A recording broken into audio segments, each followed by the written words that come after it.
Fernandão, mas que lá atrás o meu amigo Tarcísio, as minhas irmãs, algumas da escola dominical. Eu estou ficando velho dessa parada, estou virando dinossauro, né? Vamos abrir nossas Bíblias, lá em 2 Crônicas, capítulo 30, livro de 2 Crônicas, capítulo 30. Amém? Amém. Diz assim a palavra do Senhor: depois disso, Ezequias enviou mensageiros por todo Israel e Judá. Enviou mensageiros para onde? Todo o Israel e Judá. Depois disso, Ezequias enviou mensageiros a todo Israel e Judá. Escreveu também cartas a Efraim e a Manassés para que viessem à casa do Senhor em Jerusalém. Amém? Pai amado, Pai querido, essa é a tua palavra, Senhor. O teu servo já orou, Senhor, pedindo a orientação do teu Espírito. Eu reafirmo, Senhor, necessito da tua orientação, Pai. Que saia da minha boca aquilo que o Senhor quer, Pai, em nome de Jesus. Amém? Amém. Nós temos 2 pastores da nossa congregação que estão lá em Minas Gerais. O pastor Rafael, em Pirapitinga, e o pastor Carlos, Ministério do Silêncio, ele ficava aqui, participava também do Café com Cristo. Como é que é o nome do lugar que está? Tocantins, está lá em Tocantins. E aí, assim, a gente é amigo, a gente conversa, né? E aí eu perguntei, como é que estão as coisas aí, meu amigo? Rapaz, aqui é muito difícil. Você acredita que os crentes não visitam o outro? Não vai na igreja do outro? Aí assim,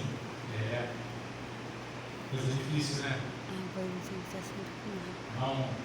Não ter essa alegria de começar aqui brincando com uma igreja aqui, uma igreja irmã, que professa Cristo, suave, Igreja da Graça, estou seguindo Jesus Cristo, e também estão seguindo a Jesus Cristo, mas de que maneira, né? Assim, não aceitar, visitar a igreja de alguém. Nosso pastor, de vez em quando, ele está em consagração aí, que de vez em quando ele se esbarra por aí. De vez em quando ele esbarra com alguns irmãos também em algumas consagrações. Então nós somos livres para estar visitando outras denominações ou até mesmo igreja do da nossa denominação. E mais uma coisa que me chamou a atenção, ele comentando do pastor Rafael. O pastor Rafael, ele foi para já tem uns 4 anos já que tem, né? Ele deixou a barba crescer. E lá ele conseguiu um relacionamento assim, um pouquinho mais íntimo com a comunidade, com os membros, com alguns crentes daquele lugar. E quando ele deixou a barba crescer, disseram para ele assim: pastor Rafael, a partir desse momento, o irmão não é mais meu amigo. Ele pensou que era brincadeira, né? Mas não era brincadeira. Por que não deixou de ser amigo? Porque deixou a barba crescer. Para a gente ter noção de como anda as coisas, né? Fora do nosso alcance. E Ezequias, nesse capítulo 30, aconteceu algo antes, né? Para ele mandar carta para convidar. E a gente que anda aí um pouquinho, quando tem alguma festividade de outra igreja, eles fazem carta. Ele manda assim: leva lá um grupo seu, leva a igreja lá. E assim, a gente já teve a oportunidade de levar o grupo da terceira idade na Ivon, na Assembleia de Deus, no Guapimirim, e isso nos alegra. Por quê? Porque nós somos povo de Deus. E qual é o tema deste ano é unidade. Aí se a gente não consegue aceitar o convite do irmão, se te convidou, é porque você é importante. Pastor Gilberto, eu estava aqui, será que não tem nenhum visitante? Não acendeu. Aí se fosse muito visitante, a gente tem que convidar mais. A gente tem que orar mais para que o visitante apareça. Mas o que traz o visitante somos nós.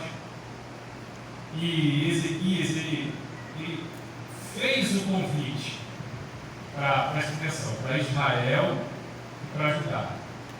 Mas antes dele fazer o convite, o texto diz, depois disso. Então, para a gente entender esse depois disso, a gente volta lá atrás, no reino de Israel. O primeiro rei de Israel foi Saul, o segundo foi Davi, o terceiro Salomão.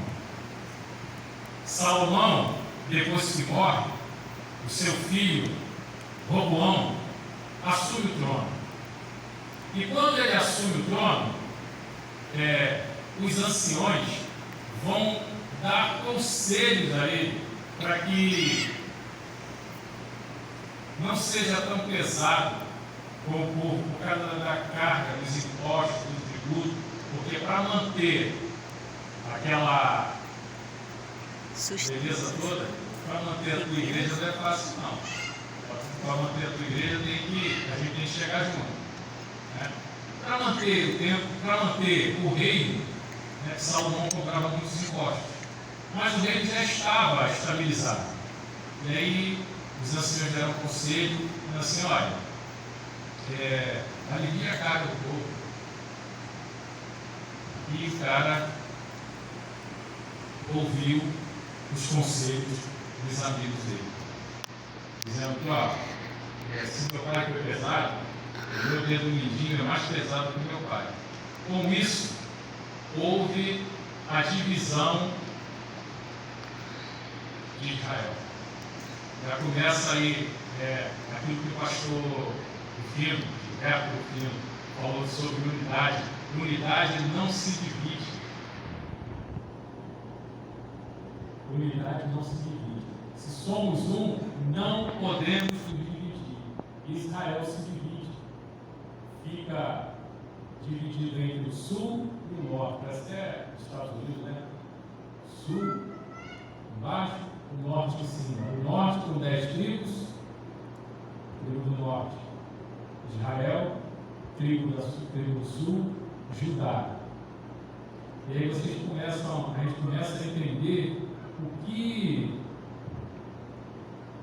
Roboão, o que Ezequias ele estava começando a fazer. E não só isso, e se a gente voltar um pouquinho no capítulo 29, vai dizer quando ele começou a reinar. Mas para ele começar a reinar, o pai dele teve que morrer. E para o pai dele morrer, a gente tem que entender como ele pegou o reino. Aí a gente volta mais no capítulo 28. Aí no capítulo 28, ele diz que tinha Acais, pai de Ezequias, 20 anos de idade quando começou a reinar, e reinou 16 anos em Jerusalém, e não fez o que era reto perante o Senhor como Davi seu pai. A referência de servir ao Senhor é Davi. Por que Davi é a referência? Com tantos pecados que ele cometeu. Porque a Bíblia não esconde os pecados que Davi cometeu. Ele nunca adorou outro Deus a não ser o Senhor. Deus de Israel. Por isso que ele é referência.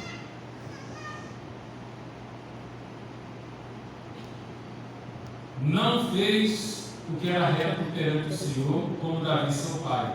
Andou nos caminhos do rei de Israel. Aí você começa a entender quem era o rei de Israel, né? Como é que era o rei de Israel? A gente pegou aí o primeiro rei que fez essa divisão, que não aceitou, o Jeroboão. Ele vai com as 10 tribos, e para a gente entender melhor como funciona o negócio, o templo, aquele negócio bonito, o templo de Salomão, ele ficou no reino de Judá, ele ficou no sul.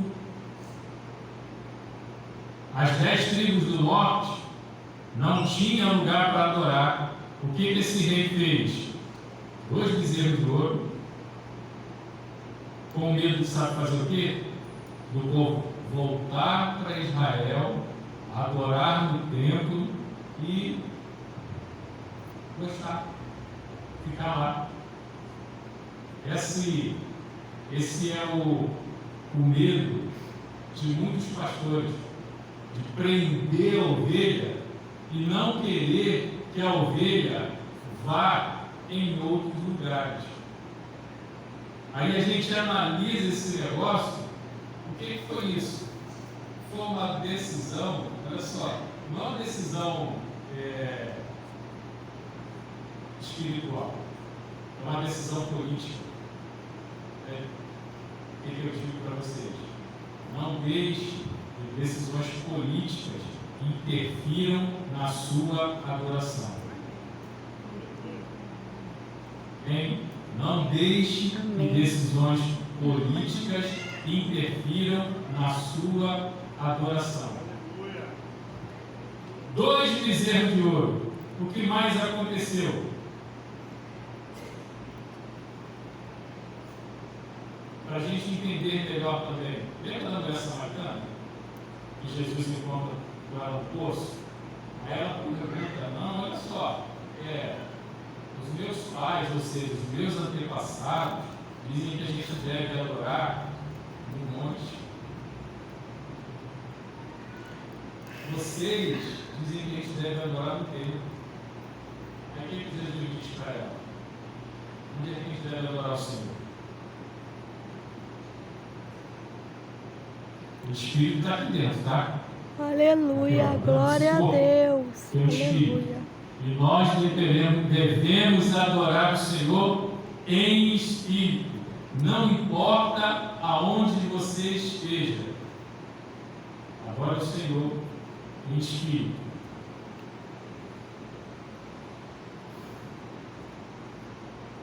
A gente viu que ele fez o que era mal perante o Senhor.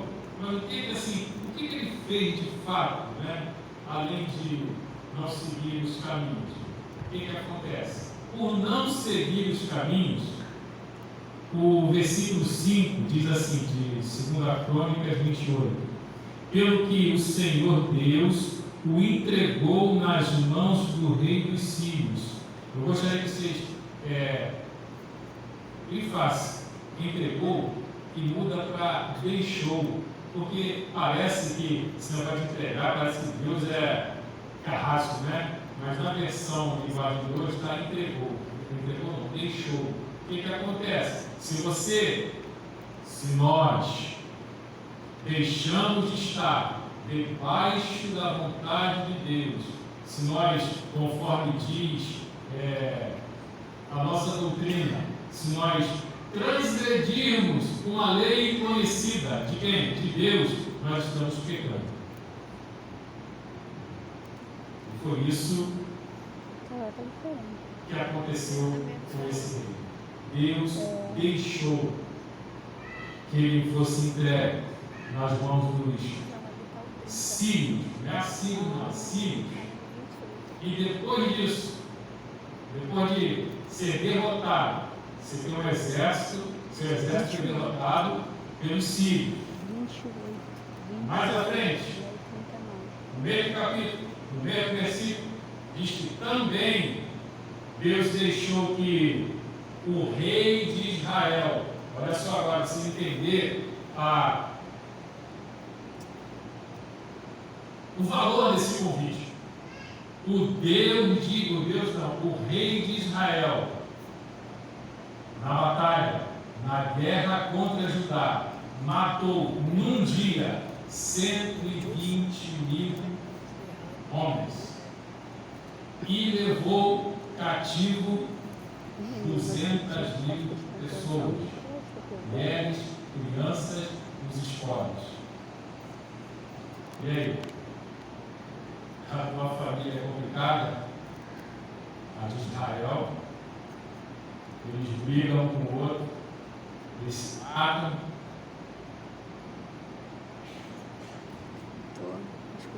O que ele fez? Também queimou os seus filhos como oferta para o Deus dos Israel. Aí você imagina o rei Ezequias, ou o menino Ezequias, vivendo numa família que o pai maltrata os filhos. O que a gente pode fazer de comparação com hoje é maltratar os filhos. Outro dia eu estava voltando da igreja, ouvindo o debate, aí teve um cara que estava lá que abusava dos filhos para vender a imagem na internet. A gente não está muito longe desses tempos. Tem gente que o Deus é o bezerro de ouro. O que é o bezerro de ouro? O dinheiro. O que é Ezequias? O que acontece com Ezequias? Ele herda esse reino dessa maneira. Antes de ele herdar, lembra dos assírios, Senaqueribe, que mandou carta para Ezequias. O pai de Senaqueribe foi um rei assírio que também lutou contra Israel, contra o seu pai Acaz, e derrotou. Qual é assim, o cenário? O cenário é o que eu estou herdando da minha família. Né? Aí você pode dizer, tem gente que diz assim, a minha família, tem gente que morreu de câncer, eu morri de câncer. Na minha família não tem ninguém com diploma superior, não vai ter. Deixa eu dizer uma coisa para vocês. Herança, ou quando a gente vai fazer, quando vai para o cartório resolver, né, é o espólio. Quando a gente morre, o que você tem vira espólio. Né? O teu espólio, aquilo que você vai deixar para os seus filhos, vou dizer para vocês, ele só pega o que quer. Você já viu quando alguém morre e tem que desfazer das coisas? O vizinho lá morreu recentemente, aí começaram a jogar um monte de coisa fora. Ou seja, isso eu não quero, isso eu não quero, isso eu não quero. Mas o engraçado é que às vezes a gente se apega das coisas ruins que traz para a gente herança de família. Sempre tem um que não dá para nada. Eu repreendo em nome de Jesus. Em nome de Jesus. Ezequias, ele pega essa herança, né? E aí, no versículo 29, quando ele começa a reinar, diz assim, o capítulo 29, versículo 1: tinha Ezequias 25 anos de idade quando começou a reinar e reinou 29 anos em Jerusalém. Sua mãe se chamava Abiá e era filho de Zacarias.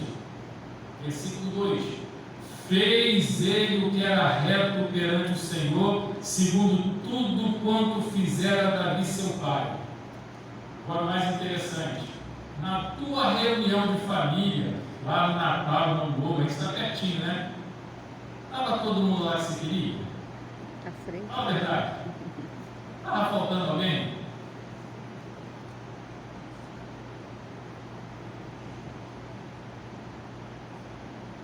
O que ele faz? No primeiro ano do seu reinado, no primeiro mês, abriu as portas da casa do Senhor e as reparou. Mais uma coisinha que faltou dizer aqui. O pai de Ezequias havia feito. Sabe o que ele fez? Ele fechou as portas do templo, apagou as lamparinas. Qual é o símbolo do Espírito Santo? Fogo. Se a gente for fazer uma analogia com o templo, é as lamparinas. E se a gente for fazer uma analogia com a nossa vida, se a gente fechar a porta do nosso coração, o Espírito Santo, ele deixa de agir.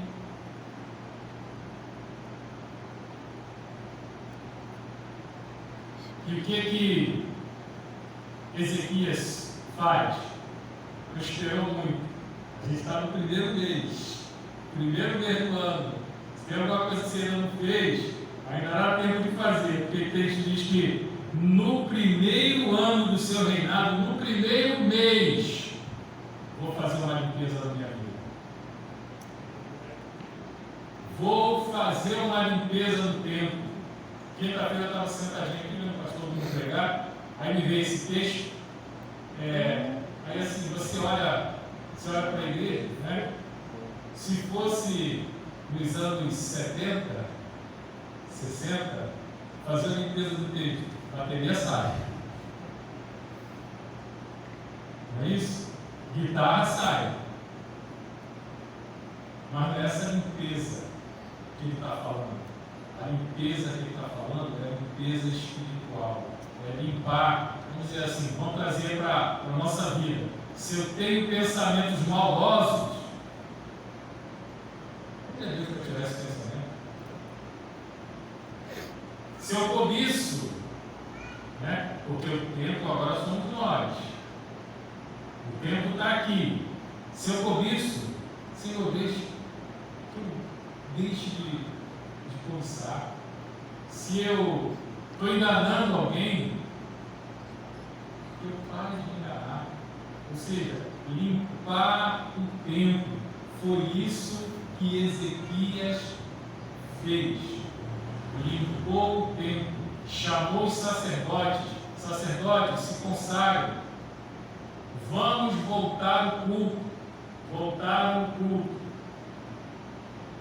E aí ele, depois de fazer essas limpezas, depois de tratar, vamos dizer assim, o tempo, ou depois da gente tratar o nosso coração, depois de a gente tratar as nossas emoções, agora a gente está preparado para fazer o quê? Para convidar. Não dá para convidar com ressentimento. Não dá para convidar com mágoa. Não dá para ser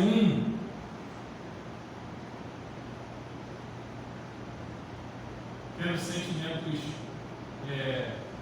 ruins ou preconceito para com o outro.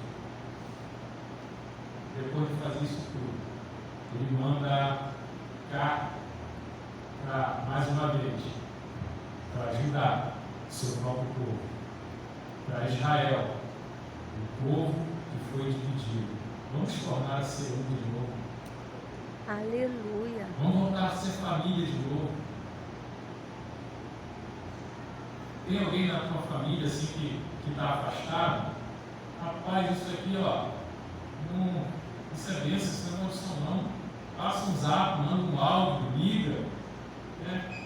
Para quê? Estou sentindo sua falta. Vamos restaurar primeiro a comunhão em família.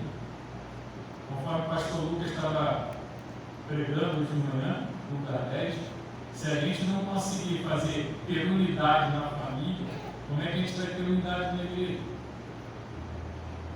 Aleluia. E ele fez isso, convidou. E o que acontece depois do convite? Capítulo 30 de 2 Crônica, versículo 10. Os correios foram passando de cidade em cidade pela terra de Efraim e Manassés até Zebulon. Porém, riram-se e zombaram dele. Ponto. Todavia, alguns de Ásia, de Manassés e de Zebulon, se humilharam e foram a Jerusalém. Também Judá se sentiu a mão de Deus dando-lhes um só coração. Olha a tradução de unidade aí, ó. Um só coração. Você vai convidar, vai ter gente que não vai querer vir. Mas tem gente que vem. Tem gente que vem, tem gente que vai aceitar. Você lembra como é que foi a sua conversão? Foi fácil a família aceitar? Porque eu não nasci no lar evangélico. A primeira coisa que disseram para a gente é assim: você está se escondendo de alguma coisa. Eu ficava chateado com isso. Aí depois eu aprendi o Salmo 91. Aquele que habita no esconderijo do Altíssimo, à sombra do Senhor, o onipotente descansará. Eu estava me escondendo. Eu estou me escondendo. Tem mais alguém se escondendo aí? Esconderijo do Altíssimo? Deus, eu estou me escondendo no esconderijo do Altíssimo. E para a gente adiantar, caminhar mais um pouquinho, cara, já são 18h20, meu Deus do céu. Vamos lá para Lucas, capítulo 14, a partir do versículo 15. Coloca o tema da igreja, por favor, o tema de unidade. O tema de unidade, coloca o tema de unidade. A gente consegue ler isso aqui. Jesus, ele conta uma parábola. Que parábola é essa? A parábola da grande ceia. O que Jesus veio fazer na terra? No finalzinho, quando ele está conversando lá com o livro, ele fala assim: na casa do meu pai há muitas moradas. Se não fosse assim, eu não teria dito. Ele quer nos dar ao que vencer. Ele é galardoador. Ele vai nos fazer participar de um banquete, as bodas do Cordeiro.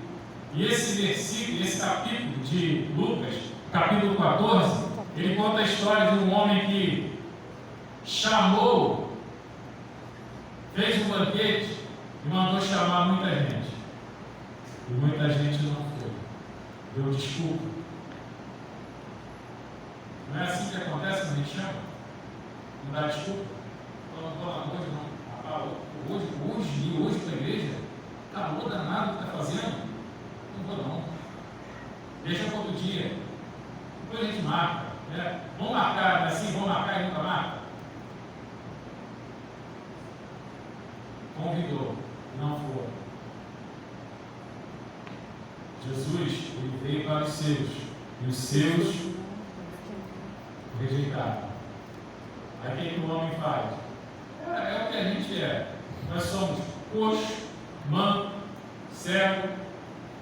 Pai, chama todo mundo. Chamou todo mundo. Depois de ter chamado todo mundo, ele falou assim: o que estava com o convite, entregando o convite. Vou te contar um negócio. Deus colocou muito convite na tua mão para convidar, tá? Eita glória. E se precisar de mais convite, dá mais. Glória a Deus. Aleluia. Todos. Chame todos. E olha, meu Senhor, ainda tem lugar. Olha que lado. Não tem lugar aí? Não tem lugar? Deus, Ele quer encher. Ele quer encher essa casa? Ele quer encher essa casa. Mas Ele quer encher o céu. Aleluia. Aleluia. E se a gente não convidar, tentar fazer essa unidade que eu mencionei para vocês, não vai acontecer. Coloca para mim, meu irmão, o logo do tema. Coloca, por favor. Agora eu vou pegar em cima do logo, as estrelinhas.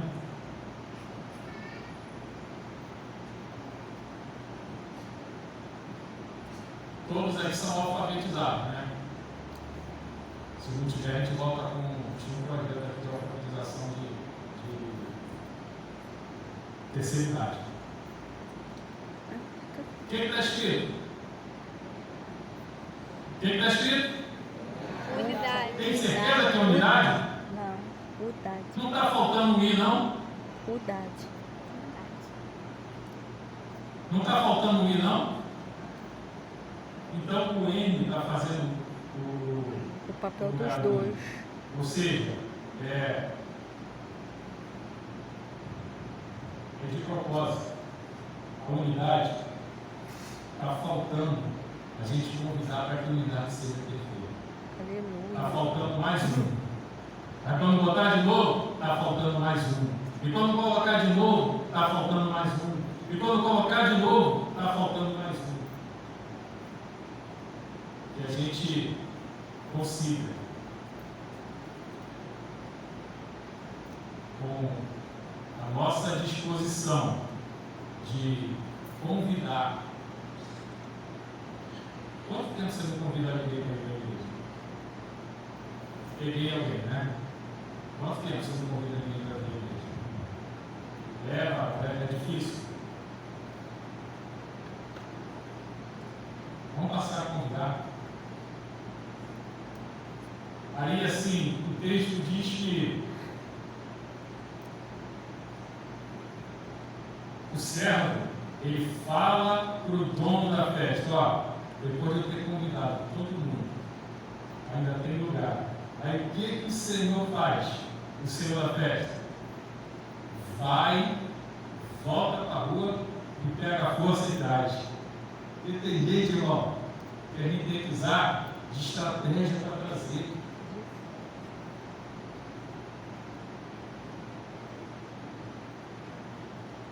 Qual estratégia você vai usar? Eu vou te bichar. Aí não tem jeito, né? Ele está vendo o que quer? Não está vendo o que quer, está vendo a força. Se você se dispor a ir buscar, ele está aí na força. Se você se dispor, ó, meus filhos, a partir do momento que a gente se converteu, ele, escola dominical, EBF, Matheus Cunel, e lá se vão 20 anos. Mais velho, quando batizou. O testemunho dele: eu ia para a igreja empurrado. Eu ia à força. Usa a sua autoridade. Usa a sua influência para trazer mais um, para sentar ao teu lado, para ser um contigo em Cristo. Amém? Vamos colocar a mão no nosso coração.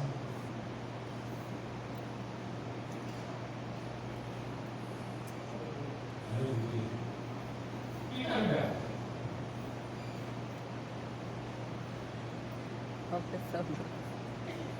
Gilberto foi meu companheiro de ministério de tesouraria durante algum tempo, alguma assim, ela série também. Somos um. Amém? Pai amado, Pai querido, te damos graças, Senhor. Porque tu nos uniu, quem nos uniu aqui foi o Senhor. Pai, tu coloca, Deus, conforme o entendimento em nossas mãos, o convite para a festa. Deus, nós estamos retendo os convites, Senhor. Pai, ensina-nos ou nos dê, Senhor, a estratégia correta, Deus, para convidar, para que essa barreira caia, Deus, para que essa vergonha em nós, Senhor, essa timidez, Pai, de estar chamando, Senhor, seja um amigo, seja um familiar, Senhor, que nós possamos, Deus, conforme fez o rei Ezequias, sem se importar se iriam aceitar ou não, conforme diz, alguns viram, mas outros foram à casa do Senhor adorar e se tornaram um só coração. Pai, eu sei, Senhor, que na tua casa tem muitas moradas e o Senhor já preparou. Pai, aquela festa, Deus, que o Senhor tem preparado. Eu não sei, Senhor, como é festa no céu, eu sei como é festa na terra, Senhor. Às vezes a gente fica cansado, dá vontade de ir embora. mas essa festa do céu, Senhor. Se nós ficarmos cansados, o Senhor te garante que tem muitas moradas, tem muitos quartos lá para te descansar, se é que vamos ficar cansados. Pai, que não nos cansemos, Senhor, de convidar, de anunciar as boas novas, em nome de Jesus. E que aquele que convidarmos, Senhor, que possamos também direcionar para algum ministério. Diz aqui, Senhor, meu amigo Gilberto, hoje, pastor Gilberto, tesoureiro Gilberto. Temos aqui, Deus, também alguns amigos que trabalharam comigo no Ministério de Casais, alguns alunos, Pai, que estudaram comigo, casados para sempre, mas estão aqui, Senhor, firmes. Vejo também, Senhor, algumas, como posso dizer, Pai, alguns jovens que foram crianças junto com meus filhos, e os seus pais insistiram, eles estão aqui hoje. Pai, que venhamos a insistir para que o resultado final seja a casa cheia com o seu coração. Em nome de Jesus. Amém. Amém, igreja.